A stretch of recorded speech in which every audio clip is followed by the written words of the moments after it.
Yes sir, good day RK Ventures at muling nagbabalik dito sa Royal Enfield para i-test ride naman itong base variant or standard version ng bagong labas na motor nila, ang Guerrilla 450. Last time, ang na-test ride ko is yung Brava Blue, which is the special edition na naka-TFT display na may riding modes, phone connectivity at full map navigation na powered by Google Maps. Plus, the paint job nung special edition is talagang sobrang ganda naman talaga kasi nung nagamit ko yan is maraming lumilingon, mas maraming pumapansin, nakakabali ng leeg. And the price of this motorcycle na Brava Blue is 314,000 pesos. So there's almost 30,000 price difference niya sa base variant or yung standard version. Now sa tingin ko, mas mabilis ng konti itong special edition dahil equipped siya ng riding modes. So yun ay sa palagay ko lang naman. And ang motor po nito ay equipped ng assistant sleeper clutch, dual channel ABS with Type-C USB charging port. Lahat po ng variant mayroon po niyan. And may center stand na po yan. So that's the advantage of this motorcycle compared sa mga competitor niya. Alright, so that's just a quick recap para sa napakagandang motor na ito. At bago tayo magsimula sa ating Christmas test ride, if you're planning to visit their showroom dito sa number 11 Brixton Street, Capitolio, Pasig, you can look for Sir Jello Corpus. He will provide you all the information that you need para sa mga motor na naka-display nila dito as well as the price. And if you're planning a test ride, you can message him on his number and Viber account. At eto po siya.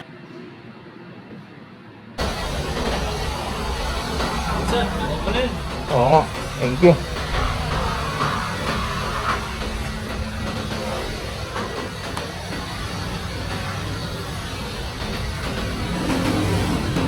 Itong muna.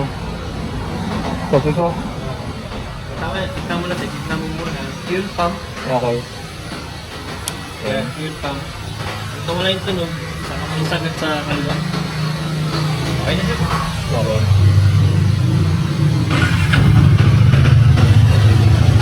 Alright, that's him. Rakista, di ba? Cool yung dating. So let's begin this Christmas ride. No background music and my honest review.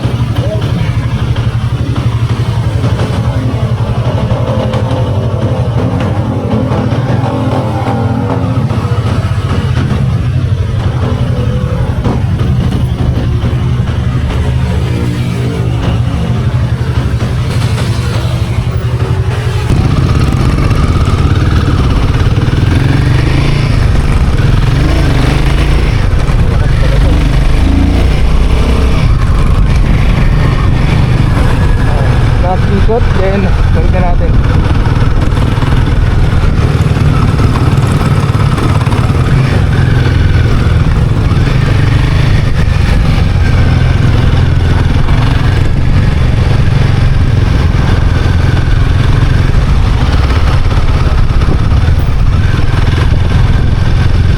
Talaga, ang gandang gamitin nito.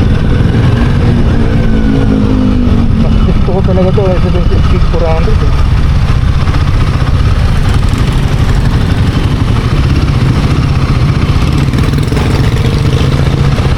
Alam niyo mga rider, dami speed. Hindi ko pa mag-gusto yung kagat ng ABS eh. But huwag mo naman saan.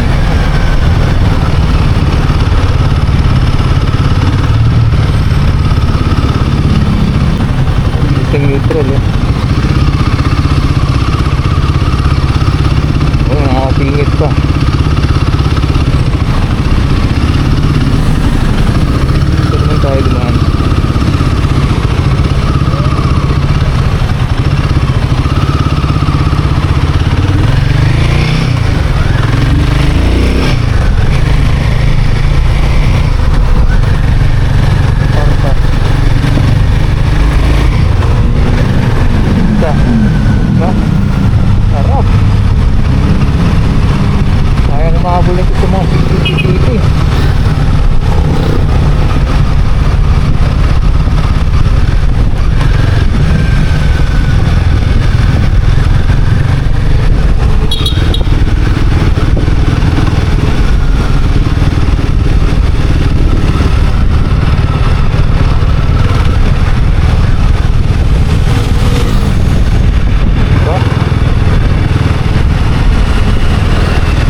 motor nito nasa top 3 listed motorcycle na gusto nga pinagbibili na mag-compliment.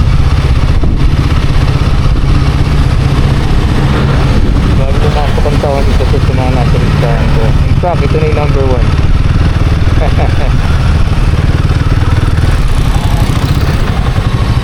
Then second yung Speed 400. Siyempre maganda yung handling din yun eh.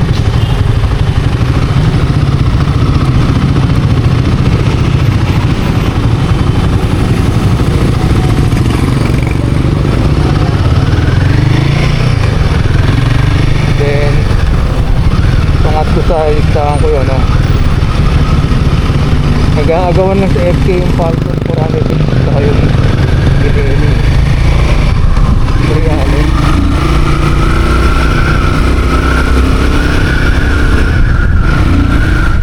Takas, oh. Shit.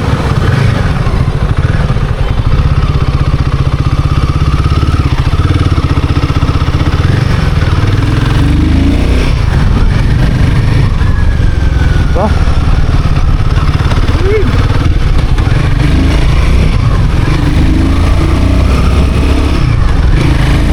Ibat. Nalo sa motor na to.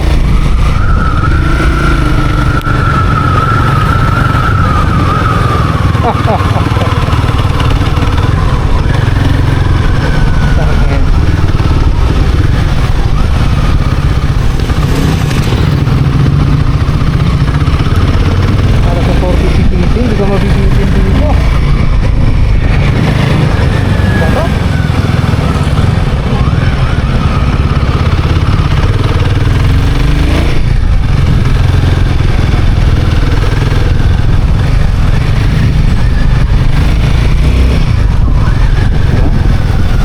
Dito na gamay yung big bag, no? Nakaka-test ride lang. Gusto niya yung 450cc o 400. Ito yung 400cc category to eh. Combination ng power. Ito.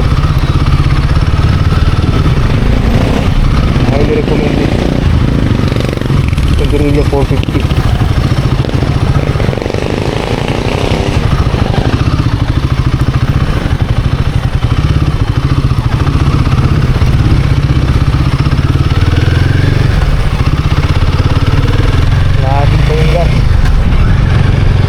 Combination of look, power, okay sa motor na to. Yung palang position ko, medyo aggressive sa paa, sa kanyang leg.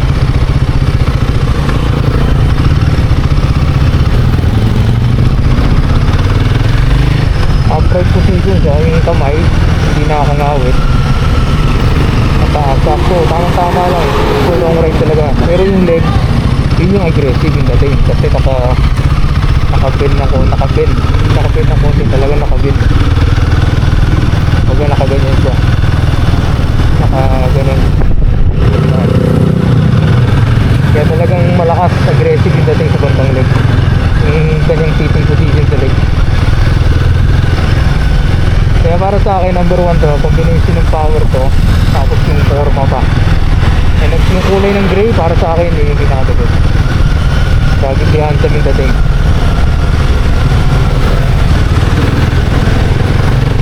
Yung Bravo Blue, hindi na pala natin matitest kayo dito sa nasa loob niya. Kaya ito na lang. The same lang din naman eh, matutusin.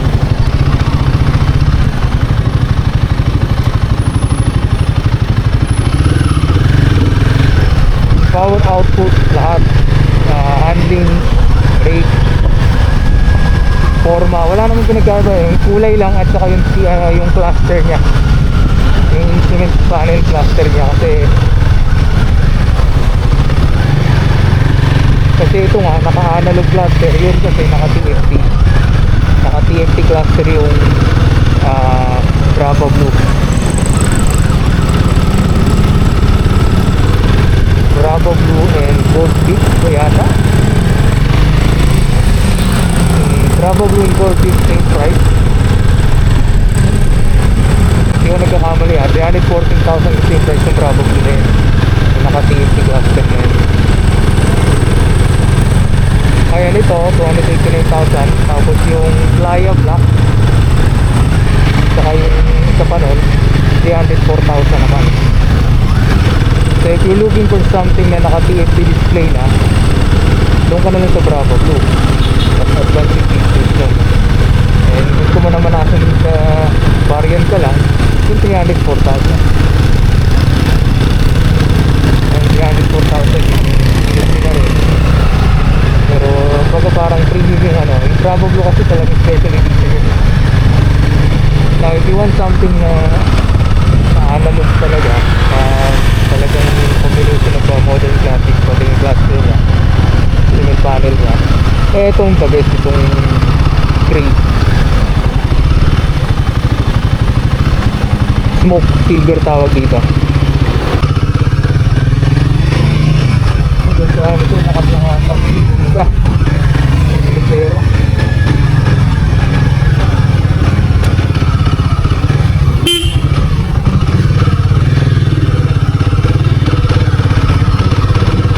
ang ganda rin ang handling nito, hindi nalalayo din sa Purano. Okay, Speed Purano, maganda kasi naka-stay console, pero ito okay din.